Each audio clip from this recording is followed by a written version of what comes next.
اعوذ باللہ من الشیطان الرجیم بسم اللہ الرحمن الرحیم رب یسر ولا تعسر وتمم بالخیر بسم اللہ الرحمن الرحیم رب یسر ولا تعسر وتمم بالخیر بسم اللہ الرحمن الرحیم رب یسر ولا تعسر وتمم بالخیر سبحانک لا علم لنا الا ما علمتنا انک انت العلیم الحکیم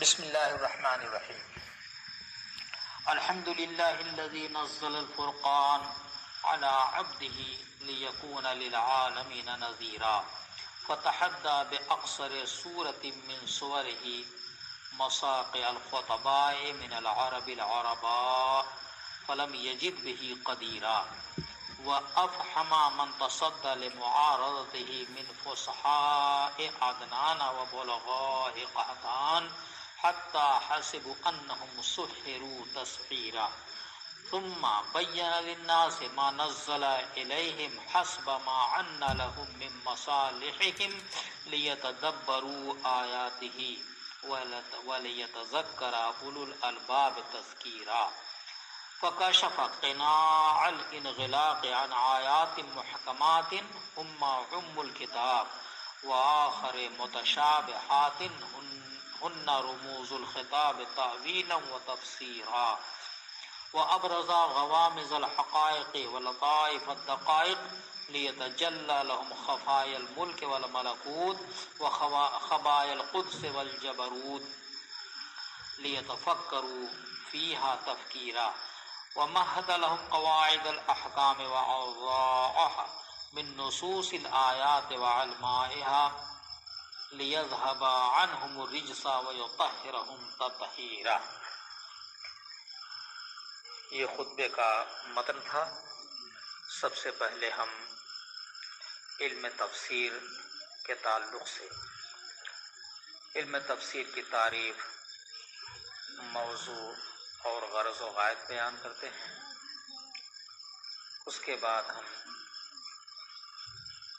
خطبے کا ترجمہ اور اس کے مطالب پیش کریں گے۔ اولاً ہم مصنف کتاب حضرت علامہ بیضاوی علیہ الرحمہ کے بارے میں جانتے ہیں۔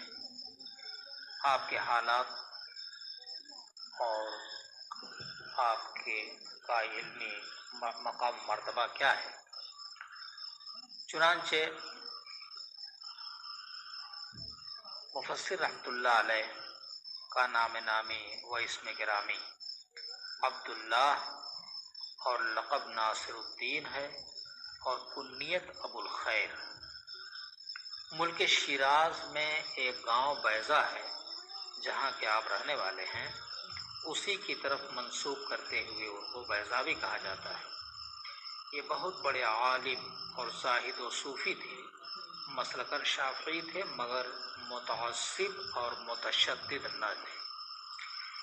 یہ ملک شیراز کے اندر قاضی القضات کے عہدے پر فائز تھے۔ کسی بنا پر ان کو معزول کر دیا گیا تھا۔ معزول ہو جانے کے بعد ایک شہر میں داخل ہوئے جس کا نام تبریز ہے۔ وہاں کے مناظر و احوال کا مشاہدہ کیا۔ اتفاقاً ایک عالم کی مجلس میں آپ تشریف فرما ہوئے جو وزیر صاحب کی صدارت میں منعقد تھی، اور جا کر وہاں کے لوگوں کے پیچھے اس طرح بیٹھ گئے کہ کسی کو خبر نہ ہوئی۔ اثناء درس میں مدرس نے ایک اعتراض کیا۔ گمان یہ تھا کہ حاضرین میں سے کوئی اس کا جواب نہ دے سکے گا۔ مدرس کا مطالبہ یہ تھا کہ اعتراض کی تفصیل اور اس کا جواب دونوں نقل کیے جائیں، اور اگر دونوں چیزیں نہ ہو سکیں تو کم از کم اعتراض کی تفصیل ہی کر دو، اور اگر یہ بھی ممکن نہ ہو تو اعتراض کا اعادہ ہی کر دیا جائے۔ قاضی صاحب رحمۃ اللہ علیہ خاموشی سے اس کی بات سن رہے تھے۔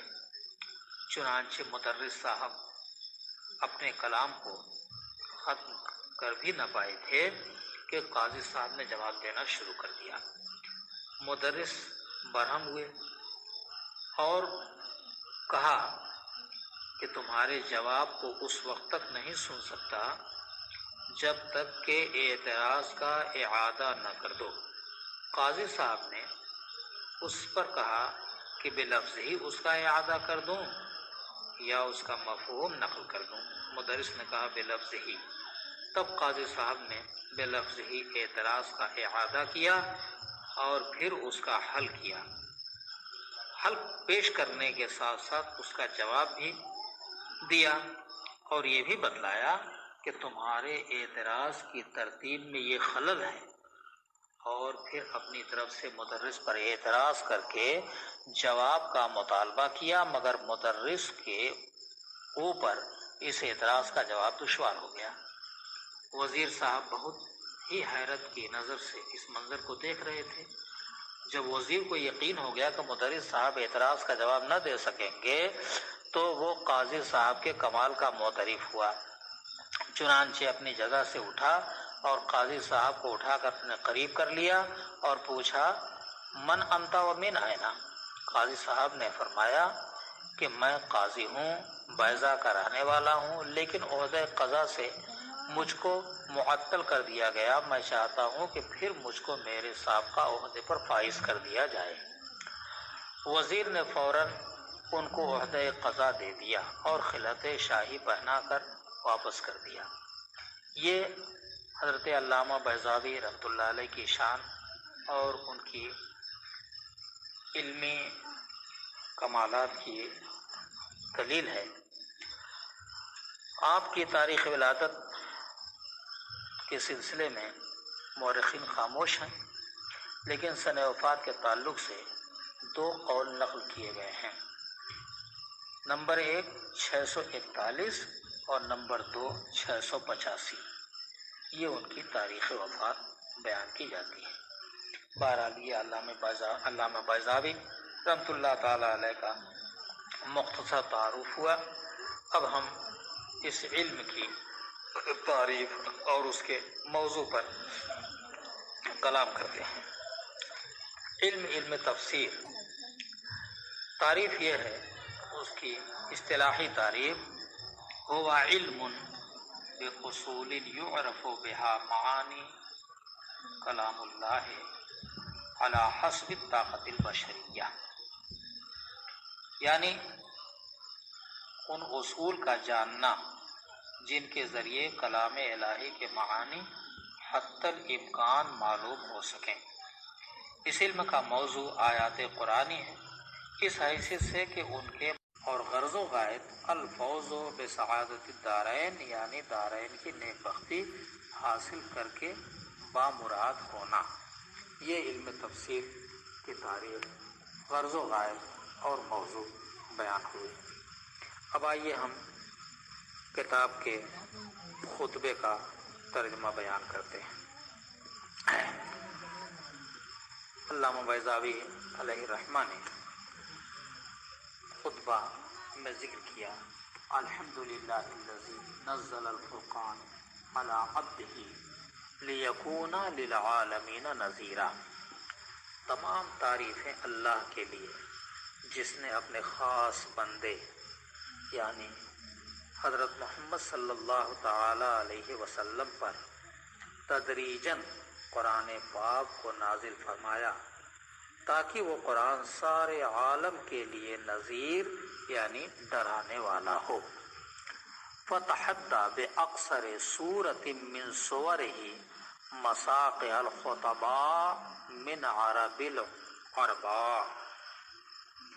بس اللہ تعالیٰ نے اس کی سب سے چھوٹی سورہ کے ذریعے خالص اہل عرب کے فصیح و بلیغ خطبہ کو چیلنج یعنی مقابلے کی دعوت دی۔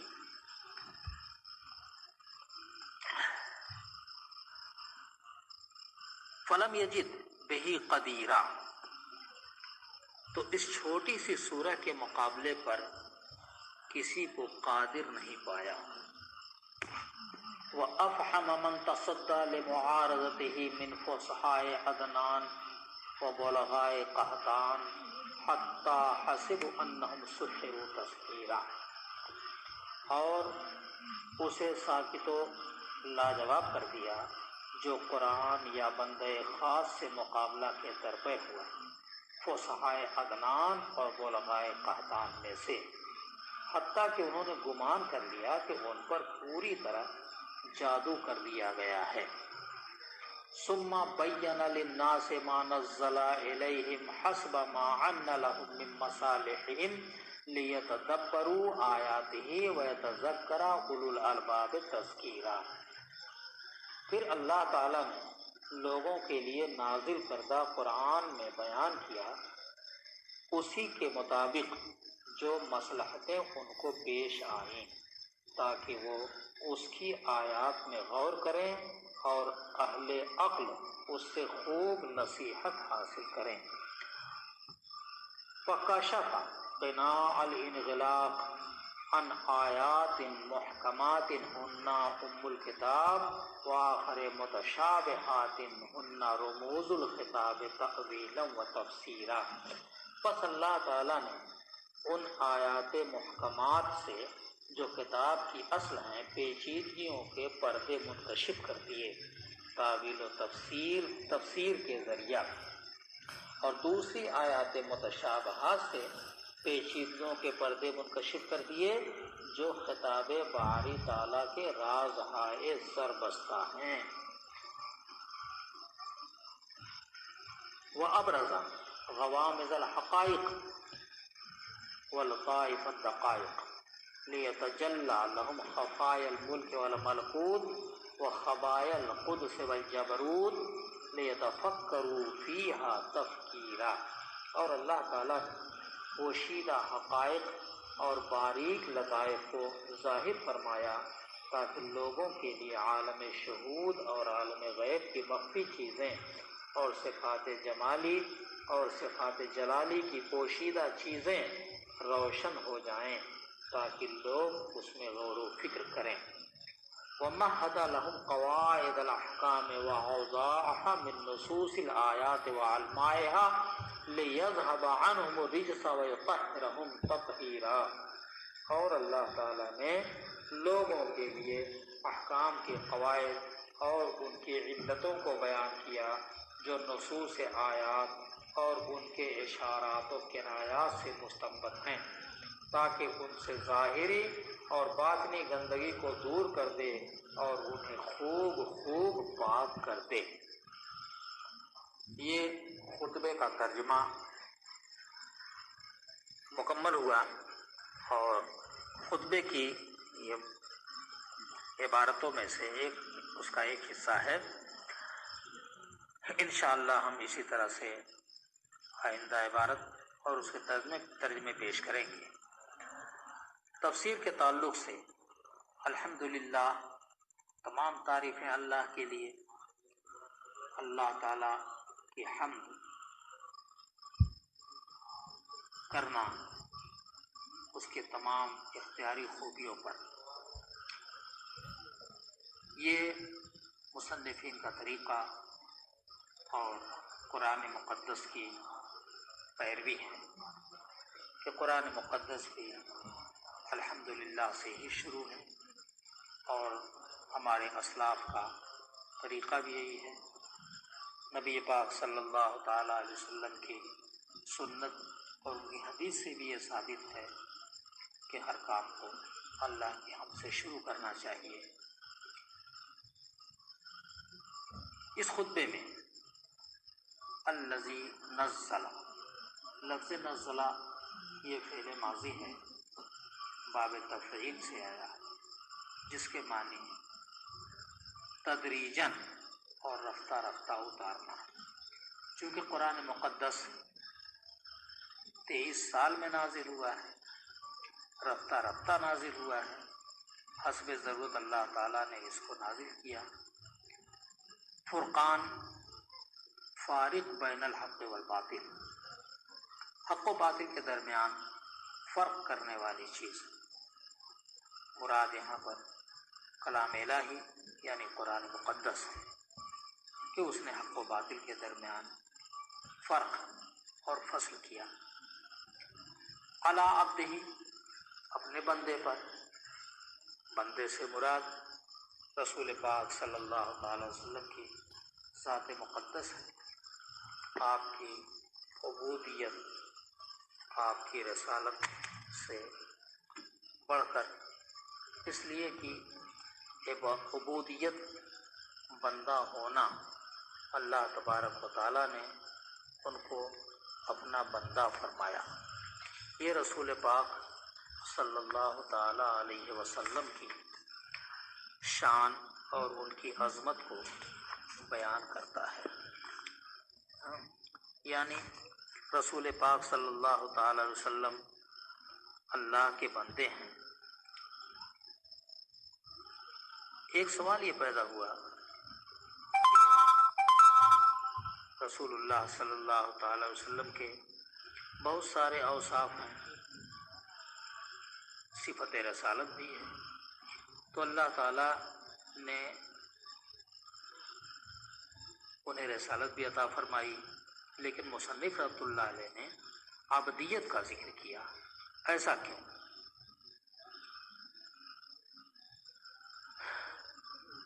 جواب یہ ہے کہ وصف عبدیت یہ وصف رسالت کے مقابلے میں اولا ہے، کیونکہ عبدیت کے اندر انصراف من الخلق الی الحق ہوتا ہے، اور رسالت کے اندر انصراف من الحق الی الخلق ہے۔ تو گویا عبودیت میں منتہا حق اور رسالت میں منتہا خلق ہے، اور حق اولا ہے بمقابلے خلق کے، لہذا عبدیت اولا ہوئی بمقابلے وصف رسالت کے۔ یہ تو اللہ تعالیٰ نے اس کلام کو اپنے بندے محمد صلی اللہ علیہ وسلم پر تدریجاً نازل فرمایا تاکہ وہ عالمین کے لیے نذیر اور ڈرانے والا ہو۔ یقیناً قرآن پاک لوگوں کے لیے ہدایت بھی ہے، نذیر بھی ہے، ڈرانے والا۔ فتحدى، پھر اللہ تبارک و تعالیٰ نے اس مقدس کلام میں سب سے چھوٹی سورہ سورۃ الکوثر ہے، اس کے ذریعے سے عرب کے بڑے بڑے فصحا بلغا، جن کو اپنی زبان پر ناز تھا اور اپنے سامنے اپنے مقابل دنیا بھر کے لوگوں کو وہ عجمی کہا کرتے تھے، یعنی وہ اپنے ہی اندر زبان دانی پر فخر کرتے تھے، محسوس کرتے تھے، اور دوسروں کو گونگا کرتے تھے۔ اللہ تبارک و تعالیٰ نے یہ کلام پیش کیا، ان کے سامنے یہ کلام اتار دیا اور ان کو چیلنج کر دیا، ان کو مقابلے کی دعوت دے دی گئی کہ تم اس مقدس کلام کی سب سے چھوٹی سورہ انا اعطیناک الکوثر، اس کی طرح اس کے مقابلے میں تم بھی کوئی کلام لے آؤ۔ لیکن حال یہ ہوا کہ لم یجد بہی قدیرہ، ان کو اس پر قادر نہ پایا، یعنی وہ اس کلام کے سامنے خود گونگے ہو گئے اور عاجز ہو گئے، بے بس ہو گئے، ان کی ساری قوت فصاحت و بلاغت جواب دے گئی۔ وَأَفْحَمَ مَنْ تَصَدَّى، اور پھر اللہ تعالیٰ نے ان کو ساکت کر دیا، لاجواب کر دیا۔ جو بھی اس کے مقابلے کے درپے ہوا، فصحاء عدنان میں سے، بلغاء قحطان میں سے، یہ عدنان اور قحطان عرب کے قبیلوں کے نام ہیں۔ فصحاء اور بلغاء تفنن کے طور پر مراد اللہ تعالیٰ نے قبیلہ عدنان اور قبیلہ قحطان کے جو بھی ادبا، فصحاء، بلغاء، خطبا، سب اس کے مقابلے میں عاجز رہ گئے، اور ایسے عاجز ہوئے گویا انہوں نے اپنے تئیں یہ محسوس کیا کہ ہم پر جادو کر دیا گیا، ہم مسحور ہو گئے۔ یہ ان کی حالت ہوئی۔ اللہ تبارک و تعالیٰ نے اس کلام کے اندر لوگوں کے لیے وہ چیزیں بیان کر دیں جو ان کے مصلحتوں کے مطابق تھیں، حسب ما ان لہم، جو ان کے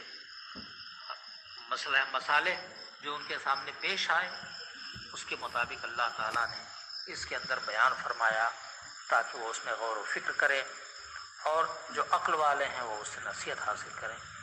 اب یہاں پر مفسر رحمۃ اللہ علیہ نے لیتدبروا جمع کا صیغہ استعمال کیا، جمع کی ضمیر کا مرجع الناس ہے تاکہ لوگ اس میں غور و فکر کریں، اور آگے فرمایا وَلِيَتَذَكَّرَ اولو الالباب، یتذکرہ کا فاعل اولو الالباب کو بنایا گیا۔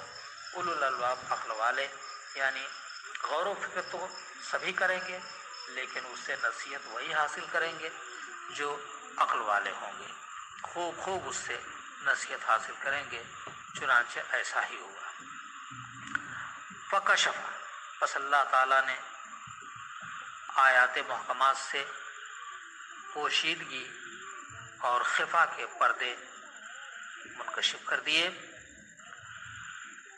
ان آیات محکمات سے جو کتاب کی اصل ہیں، یعنی احکام کتاب کی اصل ہیں، اور دوسری متشابہات سے جو خطاب باری تعالیٰ کے رموز ہیں، جو اس کے اسرار ہیں، اس سے بھی پوشیدگیوں کو اور خفا کو دور کیا تعویل اور تفسیر کے ذریعے سے۔